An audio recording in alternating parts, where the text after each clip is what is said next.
I was born on February 12th, 1809, Nolan Creek, Kentucky, surrounded by great poverty. I had no middle name, and I would die April 15th, 1865. I had 18 months of formal education and used charcoal, a roof shingle, and our fireplace to educate myself in our log cabin. One of my favorite quotes was, whenever I heard someone arguing for slavery, I would feel a strong urge to tell them to try it on for size. I signed the Emancipation Proclamation, January the 1st, 1863, which freed more than 3 million slaves. I became a Republican around 1858 because of the little giant, Stephen Douglas. We had some debates, about 5 of them. And for some reason, they laughed when I would speak to the little giants. And they started liking me. Well, I always considered the historic George Washington the #1 president we've ever had, and I still do. I stand 6'4"1/4", and I've got mighty big feet, and I'm pretty homely, they say. I was the first president to have a beard at the suggestion of a young girl said it would improve my looks.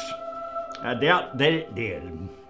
Stephen Douglas once told me I was two-faced, and I told him, if I had 2 faces, do you think I'd be wearing this one? Well, my stepmother, Sarah, was a humble saint, had lots of dogs and horses, cows, and a pet turkey, and boy, did I love to wrestle.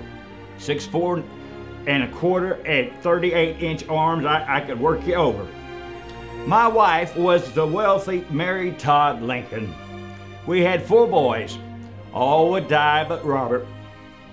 My stovepipe hat, as you can see, is something special. It's my briefcase. I actually kept all my valuable speeches that I would write. My mental health, hypomanic depressive disorder, nearly killed me, but it was John Wilkes Booth at Ford's Theater when he shot me with a Dillinger. The reward, $100,000. I was a jokester, and despite my sadness, I could spin a yarn like when life throws you a curveball, hit it anyway. And that reminds me of a story. There was a preacher doing some baptizing down at Hickory Creek, and an old drunkard came by, and this upset that preacher, and he grabbed that drunkard and he put him in the water, and he said, "Do you see Jesus? Do you see Jesus?" He asked that drunkard one more time, "Do you see Jesus?" And the old drunkard said, "Preacher man, are you sure Jesus fell in here?" Well, there's always mighty important things to learn about this earth. One is about marriage. It's a great covenant between trust and understanding. And I swear my wife did not trust me, and I could never understand her. I was often quoted as saying, "A house or country divided cannot stand." And if I did not laugh, I would surely die.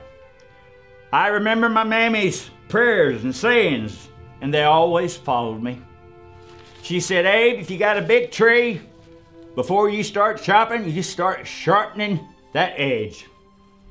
And she helped me along the way. I had some depression problems along with people like Mozart, Beethoven, Napoleon, and also a man I admired, General Robert E. Lee. I would write lots of letters of condolences to the grieving families, and oh, what pain and depression I sunk to when my fiancée Anne Rutledge would die. I spent the next 6 months in the bed. My friends would not let me carry a pocket knife. I was called Honest Abe, and I think the reason why is because I judged racehorses, and they always trust me to give an honest answer. Well, a few facts you might not know. The Confederate warships bombarded Fort Sumter in South Carolina in 1861, and that is when the war got started. And the war would end in 1865 as General Lee would surrender. The battles went from Pennsylvania to Texas. In fact, the last man to die in the Civil War was from Texas. The North outnumbered the South 2-1. More than 620,000 soldiers would die in the Civil War. Most would die from combat. Some would die from disease. There was no medicine, just a little whiskey, biting a stick, and chloroform. 11 states seceded from the Union, and many have asked me, Abe, what caused the Civil War? And I would say the economy, secession, and different views on slavery. There were 1,522 medals of honor that were awarded to the North, both white and black. Many did not like me for freeing the blacks, didn't like me, but I felt that all men were created equal. General Grant lost 61,000 soldiers at Richmond in the year 1864. In the Appomattox campaign, 10 days of fighting, Grant lost another 11,000 and ended with Lee's remnants of 26,500. A kind General Gordon from the Confederate side cited an example of 18 people who died within the same family. They said I lost 10 years of my life worrying about the battle. One other, the 1st Maine Heavy Artillery, 1864, listen, lost 635 soldiers of its 900 men in 7 minutes. 7 minutes. Well, I had many Indians who would fight for the North.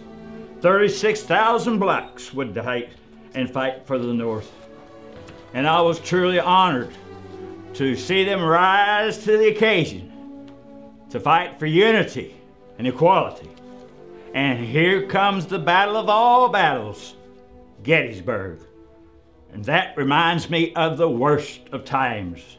Over 51,000 soldiers would die in this one battle. And yes, it was started by shoes. Shoes. The South had none. The North had the manufacturing plants, made all the shoes. So the South went to the North to get the shoes, and guess who was waiting for the South? The Northern troops just slaughtered the South as they tried to get the shoes. One interesting fact I want you to know is General Robert E. Lee had a massive heart attack that nearly took his heart and his soul. Well, I was asked and motivated to give a speech at Gettysburg, and I thought it was a flat failure. 274 words, 1 minute, 40 seconds. And if you'd allow me to, I'm so glad you're here. But I want to share it with you. 7 years ago, our fathers brought forth on this continent a new nation, conceived in liberty and dedicated to the proposition that all men are created equal. Now we, you and I, are engaged in a great civil war, testing whether that nation or any nation so conceived and so dedicated can long endure. We are met on a great portion of that battlefield right now. We have come to dedicate a portion of that field as a final resting place for those who gave their lives that that nation might live. And it is all so fitting and proper that we do this. But in a larger sense, we cannot dedicate, we cannot consecrate, we cannot hallow this ground. The brave men, living and dead, who struggled here have consecrated it far above our poor power to add or detract. The world will little note nor long remember what we say here, but it can never forget what they did here. It is for us the living, rather than any other reason, to understand what they did. And it is our devotion, God's devotion, that we here highly gave the last full measure and devotion. That this nation unto God, shall have a new birth of freedom, and that government of the people, by the people, and for the people, shall not perish from this earth. Amen and amen.